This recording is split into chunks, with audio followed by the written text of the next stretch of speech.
বিসমিল্লাহির রহমানির রহিম। মাননীয় সভাপতি,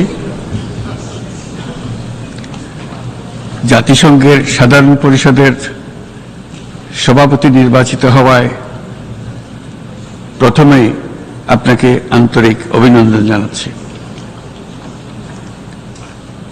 আমি আশ্বস্ত করছি যে আপনার এই দায়িত্ব পালনকালে বাংলাদেশ প্রতিনিধি দল আপনাকে পূর্ণাঙ্গ সহযোগিতা প্রদান করবে।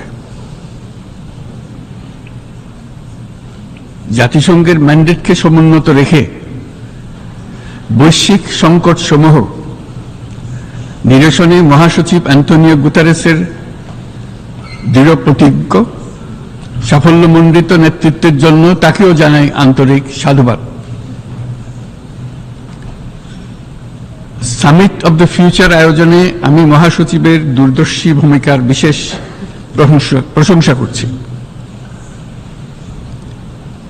সম্মেলনে যে pact for the future and declaration on future generations সর্বসম্মতভাবে গৃহীত হয়েছে, তা এজেন্ডা 2030 পরবর্তী বৈশ্বিক উন্নয়ন কর্মপন্থা নির্ধারণে বিশেষ সহায়ক হবে বলে আমি মনে করি।